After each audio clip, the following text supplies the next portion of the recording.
to figure out why he's done what he's done here.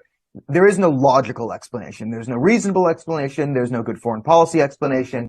मेरी नजर के अंदर जस्टिन ट्रूडो इज ओवर, मेरे ख्याल में उनका पॉलिटिकल कैरियर जो है वो ओवर है। उनके वालिद साहब भी प्राइम मिनिस्टर थे, अब तो लोग उनकी भी स्टोरियां निकाल के बातें कर रहे हैं कि लाइक फादर लाइक सन। लेकिन भारत जो अभी मतलब स्टांस लेने जा रहा है और जो अभी बज़ाहिर नजर आ रहा है, वो हम यही कहेंगे कि नजर तो यही आ रहा है कि बड़ा अच्छा जो है वो सबक सिखाएगा भारत, और पूरी दुनिया के लिए जो है वो एक सबक बनेगा। कई लोग तो ये भी कह रहे हैं कि G20 की कामयाबी के बाद दिस इज अ कॉन्स्पिरेसी, लेकिन ये कॉन्स्पिरेसी थ्योरीज देखें, आने वाला ये वक्त ही बताएगा। इस तरीके से वेस्टर्न कंट्रीज, खास तौर पे ऑस्ट्रेलिया, यूके इंडिया की साइड, डिप्लोमेटिक वे में इंडिया की साइड लेता नजर आ रहा है, और कनाडा कॉर्नर होता नजर आ रहा है, आइसोलेट होता नजर आ रहा है। उसमें मैंने देखा है कि प्रेशर भी है, बल्कि आप इंटरनेशनल कम्युनिटी का ball is on their court के you have to prove something, you have to give some kind of proof. ये allegations he said she said के ऊपर आपने इतना बड़ा इल्जाम जो लगाया है, वो मेरे ख्याल में उनको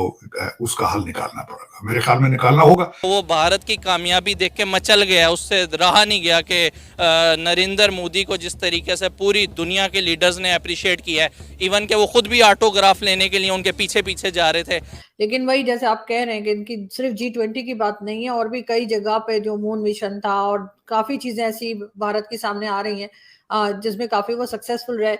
हो सकता है ये सारी चीजें मिलकर कुछ जो है वो कैनेडियन प्राइम मिनिस्टर उसकी वजह से कुछ घबरा गए या परेशान। जय हिंद दोस्तों, आप लोगों को पता ही है भारत के और कनाडा के प्रधानमंत्री के बीच जो है कंट्रोवर्सी चल रही है, जिसमें जो है अब जा कर के उनको रियलाइज़ हुआ है जस्टिन ट्रूडो को कि हमने जो है कुछ जल्दबाजी में गलत बयानबाजी कर दिया है, जिससे जो है अब जो मैं मान रहा हूं कि भारत जो है एक विश्व रूप से उभरती अर्थव्यवस्था है, जिससे हम लोग मिल करके काम करेंगे तो अच्छा रहेगा।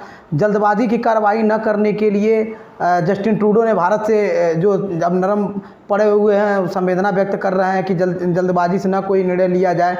अब जो है यही जो है पाकिस्तानी मीडिया कह रही है कि अब जो है भारत का पीएम कनाडा के पीएम के पीछे पड़ गया है, उसको उसका पॉलिटिकल करियर बर्बाद करके ही रहेगा।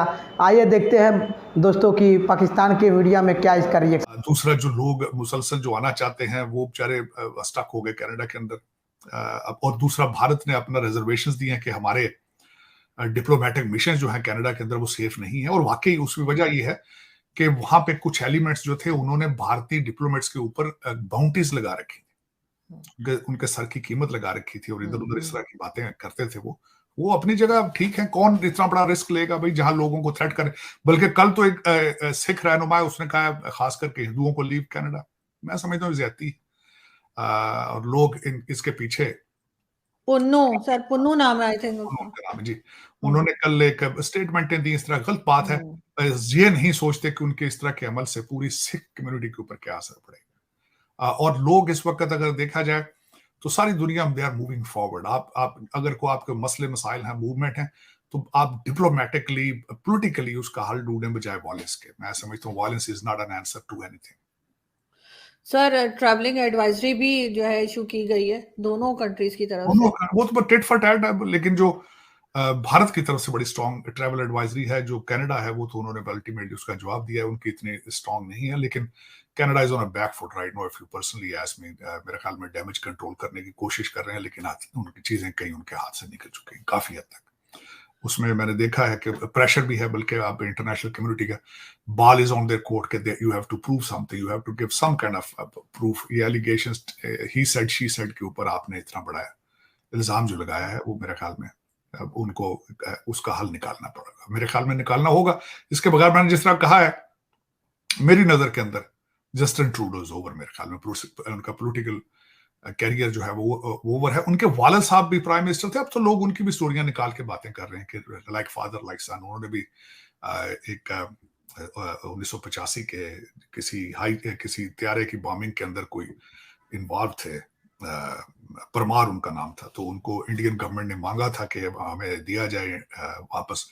तो अकॉर्डिंग टू द कॉमनवेल्थ, क्योंकि भारत और कनाडा दोनों कॉमनवेल्थ का हिस्सा है, लेकिन उन्होंने उसमें कोई लीगल चीज ढूंढ के तो उसको भी एक्सट्राडाइट नहीं किया था। अब तो फिर लोग बातें वो भी कर रहे हैं कि लाइक फादर लाइक सन। लेकिन मेरे ख्याल में इस वक्त Canada Bharat relationship they are at the worst point of their diplomatic history. जिस तरह मैंने आपको कहा है कि G20, कई लोग तो ये भी कह रहे हैं कि G20 की कामयाबी के बाद दिस इज अ कॉन्स्पिरेसी, लेकिन ये कॉन्स्पिरेसी थ्योरीज देखें, आने वाला ये वक्त ही बताएगा कि what was the other motive beyond the political तो नजर आ रहा है कि जगमीत जो है कनाडा के अंदर उनको उनकी सपोर्ट हासिल करने के लिए Justin Trudeau has took this move. लेकिन सर जो कैनेडियन प्राइम मिनिस्टर वो ये भी कह रहे हैं कि जब वो G20 में गए थे तो उन्होंने वहां पर भी जो है भारतीय प्राइम मिनिस्टर से बात की थी, लेकिन वही जैसे आप कह रहे हैं कि इनकी सिर्फ G20 की बात नहीं है, और भी कई जगह पे जो मून मिशन था और काफी चीजें ऐसी भारत के सामने आ रही हैं जिसमें काफी वो सक्सेसफुल रहे। हो सकता है ये सारी चीजें मिलकर कुछ जो है वो कैनेडियन प्राइम मिनिस्टर उसकी वजह से कुछ घबरा गए या परेशान हो गए, जो इस किस्म की एलिगेशंस लगा रहे हैं और प्रूफ भी नहीं है उनके पास। लेकिन देखें ना, अगर उन्होंने जाके G20 में बात करने की कोशिश की नहीं थी तो पब्लिक जाके प्रेस कॉन्फ्रेंस करते वहां। अगर मोदी साहब बात नहीं कर रहे थे कि तो किसी और से बात करते, भाई ये देखें ये क्या हो रहा है हमारे साथ, अगर इस तरह की बात थी। और दूसरा ये नजर आ रहा है ऑब्वियस कि उनको गुस्सा था कि कनाडा का ट्रिप उनका ठीक नहीं रहा, और जिस तरीके से आपने देखा ह्यूमिलिएशन थी कि जहाज खराब हो गया, फिर वापस आने के हालात खराब थे, तो अब लोग ये भी कहते हैं कि गुस्से में आके रिटेलिएट किया उन्होंने।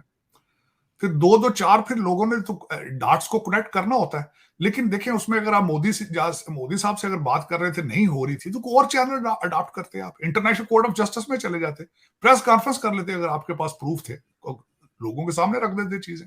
लेकिन सर अब इसमें से निकलेंगे कैसे, ये मैं लास्ट में पूछना चाहूंगी। अब इसमें से निकल पाने का कोई रास्ता? इनका political career is over now, मैं बता रहा हूँ। इंटरनेशनल प्रेशर इतना है कि he won't be able to sustain. या तो प्रूफ देंगे कि दुनिया को बताएंगे ये क्या, देखे प्रूफ होते तो 3 महीने तो मर्डर के हो चुके, एक भी अरेस्ट अभी नहीं है, एक भी अरेस्ट नहीं।